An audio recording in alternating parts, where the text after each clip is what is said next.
Au cœur d'une aventure hors du commun, Jin-Woo, un héros expérimenté ayant pour but de former une jeune chasseuse, se retrouve piégé dans un monde mystérieux qu'il ne peut quitter. Le seul moyen de se libérer de cette réalité alternative est de vaincre le maître des lieux, une créature légendaire qui règne sur cet étrange royaume. Mais à leur grande surprise, les monstres qui les entourent ne sont pas les simples créatures muettes et brutales auxquelles ils s'attendaient. Non, pour la première fois, ils rencontrent des êtres doués de parole, dotés d'une intelligence redoutable. Ce dialogue inattendu plonge Jin-Woo et sa protégée dans une conversation tendue, où il devient clair que ces créatures nourrissent une hostilité profonde envers les humains, les considérant comme des ennemis à exterminer. Leur objectif est simple et terrifiant, éradiquer l'humanité. Ce qui commence comme une tentative de négociation tourne rapidement au conflit. Jin-Woo, incapable de permettre un tel massacre, prend une décision irrévocable. Il doit les anéantir. Un combat épique éclate, et après avoir triomphé, il parvient à détruire les forces ennemies, permettant à lui et sa protégée de regagner leur monde. Nous arrivons dans un nouvel épisode, un épisode qui transcende tous les précédents en termes d'émotion et d'action. Imaginez le choc. Le père de Jin-Woo, que tout le monde croyait mort depuis une décennie, est toujours en vie. 10 longues années se sont écoulées depuis sa disparition. 10 ans où sa famille le pensait disparu à jamais. En réalité, ce n'était pas une fuite. Son père était un chasseur et son retour ne signifie qu'une chose. Il a survécu à un donjon pendant une décennie.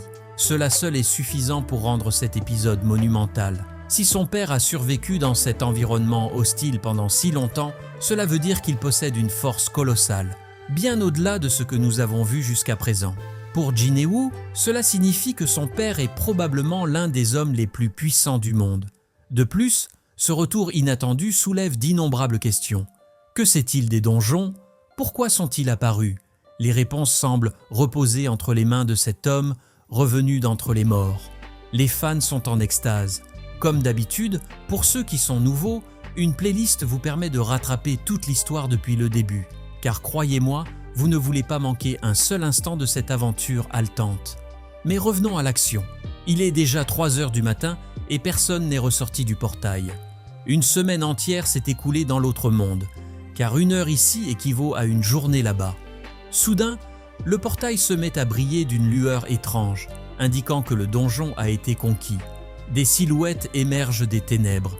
Jin-Woo pensait voir Kim et Laurent, mais à sa grande surprise, ce sont 3 autres personnes qui sortent du donjon, vivantes. Parmi elles se trouvent Jin-Woo et une étudiante, bien qu'il ait du mal à croire qu'ils aient pu survivre dans un tel endroit. Le maître de guilde, lui aussi perplexe, ne comprend pas comment seuls des chasseurs de rang inférieur ont pu sortir indemnes, alors que tous les chasseurs de rang A ont péri. Il n'en reste qu'un de rang B. Cet épisode révèle non seulement l'incroyable résilience de certains personnages secondaires, mais il pose également les bases d'un nouveau mystère. Comment ces chasseurs ont-ils survécu? Et plus important encore, qu'est-ce qui se cache réellement dans ces donjons, des entités qui semblent bien plus intelligentes et dangereuses qu'auparavant? Jin-Woo, épuisé mais résolu, propose de raccompagner l'étudiante, la prenant sous sa protection. Cependant, avant qu'il ne puisse partir, le maître de guilde l'interpelle avec véhémence. Ce qui devait être une simple sortie du donjon se transforme en une confrontation tendue. Jin-Woo, usé par les épreuves récentes, affronte l'autorité du maître de guilde avec une froide détermination, lui rappelant qu'il est le seul responsable de la survie des 3 personnes encore debout. Le ton monte, chaque mot étant plus tranchant que le précédent. Le maître de guilde, pris dans son rôle, reproche à Jin-Woo d'avoir ignoré les ordres, mais ce dernier, imperturbable, coupe court à la discussion et s'en va, laissant derrière lui les critiques acerbes et les questions non résolues. Le lendemain, les événements s'accélèrent à une vitesse folle. À peine remis de leur précédente aventure, un groupe de chasseurs américains sont plongés dans un donjon. Mais cette fois-ci, la menace est bien plus grande, bien plus effrayante. Il en face à une entité humanoïde d'une puissance phénoménale, un être dont l'aura seule est écrasante. Ce n'est pas un simple monstre, mais un homme, un chasseur, ou du moins ce qu'il en reste. prétendant avoir été emprisonné dans un donjon pendant 10 longues années. Son apparence est méconnaissable, altérée par des années de survie dans cet enfer, au point où les autorités se demandent s'il est encore humain ou s'il est devenu une créature hybride, mi-homme, mi-monstre, avec des souvenirs d'humanité. Tandis que l'identité de cet homme soulève la méfiance et les suspicions, Jinewoo continue son ascension dans les profondeurs des donjons. Chaque étage est un nouveau cauchemar, chaque ennemi plus redoutable que le précédent.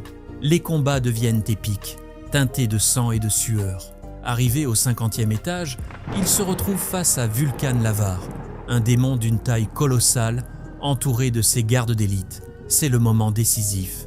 Ce combat s'annonce comme le plus grand défi de la vie de Jinewoo. Vulcan est bien plus qu'un simple démon.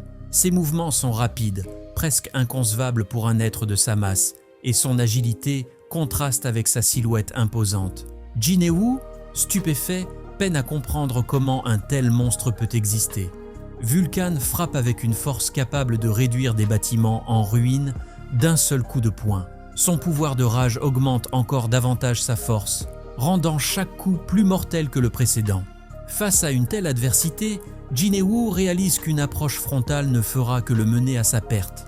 Il change de stratégie. Observant les ruines du donjon, il met en place un plan ingénieux pour piéger Vulcan. Utilisant chaque pierre, chaque recoin à son avantage, Jinewoo attire le démon dans un guet-apens. Le combat devient titanesque, une bataille entre force brute et ingéniosité. Après avoir repoussé ses propres limites, au-delà de tout ce qu'il avait jamais imaginé, Jinewoo parvient enfin à abattre Vulcan. Mais alors qu'il contemple son triomphe, il sait au fond de lui que ce n'est qu'un prélude.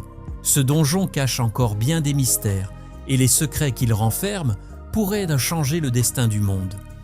En parallèle de ce succès éphémère, une menace bien plus grande se dessine à l'horizon. Un portail de rang S, apparu il y a 4 ans sur l'île de Jeju, a permis à des créatures monstrueuses de s'échapper et de se multiplier. Parmi elles, des fourmis géantes ailées, des êtres qui ne devraient-ils pas exister dans notre réalité, ont commencé à s'étendre au-delà de l'île, menaçant directement les populations humaines. Le gouvernement japonais, débordé et impuissant face à cette catastrophe, lance un appel désespéré aux meilleurs chasseurs du monde pour contrer cette menace grandissante. Dans ce chaos croissant, Jinewoo, malgré sa fatigue, comprend qu'il ne pourra pas se reposer tant que la vérité sur ces donjons, ces créatures et surtout sur le retour mystérieux de son père ne sera pas révélée. Le destin du monde repose désormais sur ses épaules, et chaque pas qu'il fait le rapproche d'une confrontation inévitable avec des forces qui dépassent l'entendement humain. Le monde est à un tournant, et Jinewoo se tient au centre de cette tempête imminente.